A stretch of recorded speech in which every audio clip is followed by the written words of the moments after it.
Hello, in this video I'm gonna do a camera comparison between the POCO F8 Pro and F8 Ultra. So at first we'll do a short comparison of the differences between the camera apps, and later on I'll show you what's the difference in the taken photos on those two phones. So as I said, the differences in the camera app. The most noticeable difference is that you can change the zoom more on this phone because it has a higher zoom scale. On the Pro version, which is on the left side, we can zoom out to 0.6x ultra wide, and we can zoom in all the way to 30 times, which is quite great. But on your POCO Ultra, you can zoom in to 100 times. So that is quite a lot of difference here. And the default buttons which we have for zoom, you can see they present like this, that after 2 we have 2.5 on the Pro and 5 on the Ultra, and 5 on the Pro, and then 10 on the Ultra. So it most likely has just a better zoom, better camera for the zoom, and that's why it looks like this. Now, besides that, also in video we actually have the same amount of zoom, which is 10 times, and here it's also 10 times. But you can see when it's this gray bar, it means it's optical zoom, which means 2.5 here is the it's digital zoom, and 2.5 is optical zoom. And here we have optical zoom up to 5. So that is gonna make our zoomed in videos way better.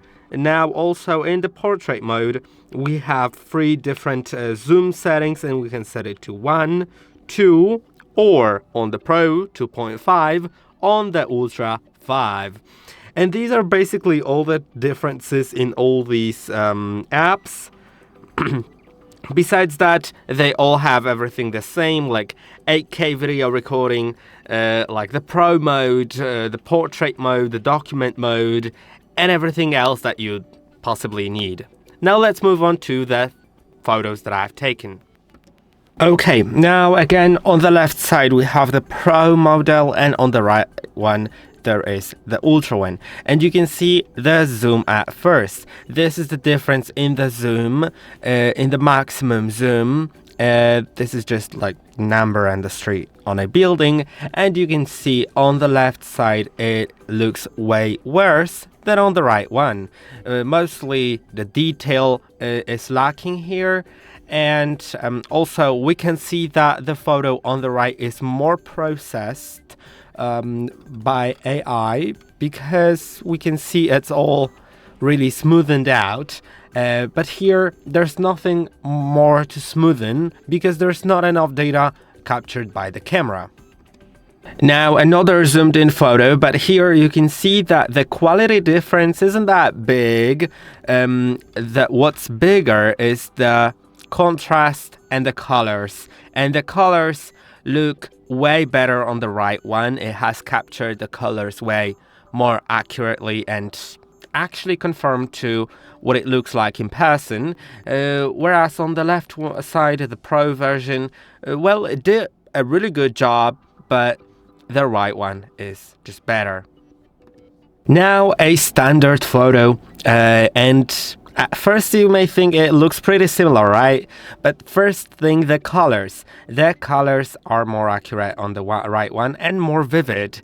You can see, for example, if I zoom in on this sign, not only can I see the text here, which I can also do here, but it's a little smoothened out, but also the colors here.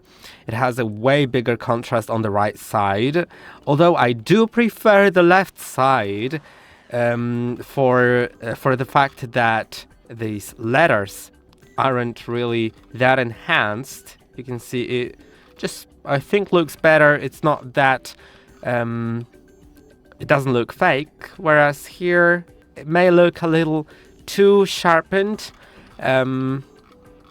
But besides that, it's all really going good. Then the colors here, as you look here, we can see the contrast is really good. Now here it's making it all a little gray, and it doesn't look as good. Now the last photo before we get to a video that I have is this, a photo of a tram, and as we can see, I think that it's visible even without zooming in, that the image on the right is more vivid and sharper. We can see right here that the sharpness is completely different. We can almost see the text inside the tram here, where we cannot see that on the left side. We can also almost see the text here and here. No, I think that's pretty similar on both, but it's just sharper on the right one, and it may be due to the AI enhancement, not necessarily the lens itself. But for example here, with these details, I do prefer the Pro version, not the Ultra, because it didn't overprocess it.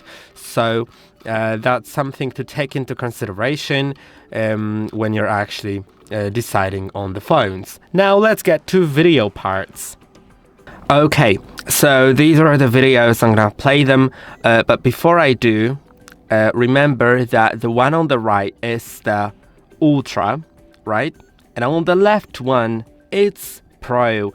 And in my opinion, the Pro actually looks better. I don't know why, but it looks sharper here, and off sharp, not over processed. And let's play the videos to actually see everything. So they are both recorded in 1080p. It may lag a little bit because I'm playing back 2 videos at once on one computer, so don't mind that. It's 1080p and it's 60 FPS, so that is just my computer lagging. And I do prefer the colors on the left one, and I do prefer the quality on the left one, even though it's the worst phone technically because it has lower zoom and is cheaper, and it's the Pro, not Ultra version. But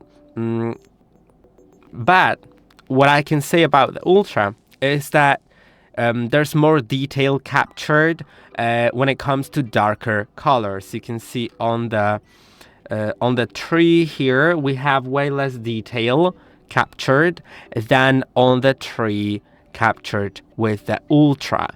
So that is a little bit of a difference. But besides that, they are pretty similar, and if I had just one video in front of me, I wouldn't be able to tell from which phone is it, and most likely I would have guessed wrong because the one on the left looks better, and it's the Pro, not Ultra.